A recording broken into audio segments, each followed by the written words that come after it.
Membicarakan sejarah awal masuknya Islam ke Nusantara tidak terlepas dari provinsi paling barat di Indonesia, yaitu Aceh.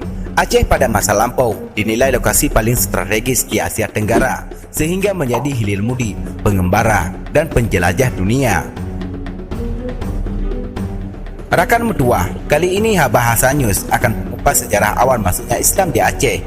Namun sebelum lebih jauh kita mengupasnya, mari kita dukung channel ini dengan cara tekan tombol subscribe, like, dan share video ini ke akun media sosial kalian ya, agar sejarah Aceh lebih dikenal di mata dunia.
Informasi lainnya datang dari penjelajah Maroko, Ibnu Battuta.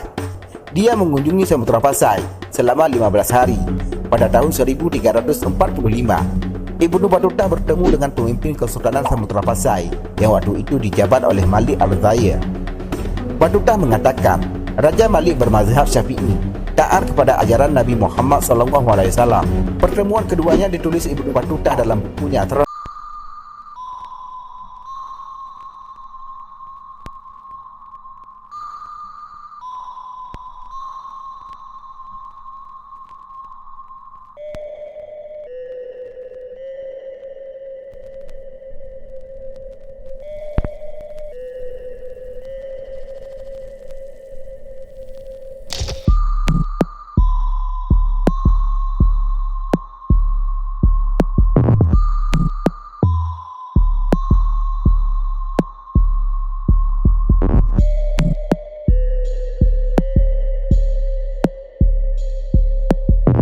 dari Kasda Benggala.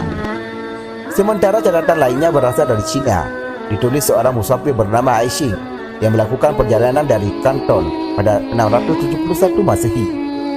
Aishing yang mengutip pernyataan penjelajah lain, Pose, mengatakan pada masa itu telah ada Islam di Nusantara. Sudut pandang sejarawan. Sejarawan Aceh Husaini Ibrahim menyebutkan, selain laporan perjalanan para penjelajah dunia yang pernah singgah atau kerajaan awal Islam pada masa itu, sejarah masuknya Islam di Aceh dapat ditelusuri dari bukti nisan. Husaini mengakui penjelajah seperti Marco Polo, Ibnu Battuta, dan Tomé Perez sangat membantu dalam mengungkapkan penelitian tentang sejarah kawasan awal Islam di Asia Tenggara. Karena catatannya, selain memberikan informasi keadaan negeri saat dikunjunginya, juga ada hubungan dengan data lain di lapangan tentang perkembangan Islam di Aceh dan Nusantara, terutama data arkeologis yang memberikan gambaran secara lebih jelas. Catatan Ibnu Battuta tentang Islam di Nusantara pada abad ke-14, kata Husaini, menguatkan kerajaan Islam berkembang dengan baik di Aceh pada masa itu. Atas dasar itu, Husaini yakin Islam di Aceh telah ada sejak abad ke-13 Masehi. Ini dapat dibuktikan hingga sekarang masih banyak ditemukannya peninggalan yang menunjukkan Aceh adalah sebagai daerah pertama pengembangan Islam di Nusantara, dan dia semakin meyakinkan permulaan Islam di Aceh jauh sebelum abad ke-13 Masehi. Nah, demikianlah cuplikan singkat Habah Hasan News tentang sejarah awal masuknya Islam di Aceh. Rakan mertua, jika ada kritik dan saran, komen di bawah ya.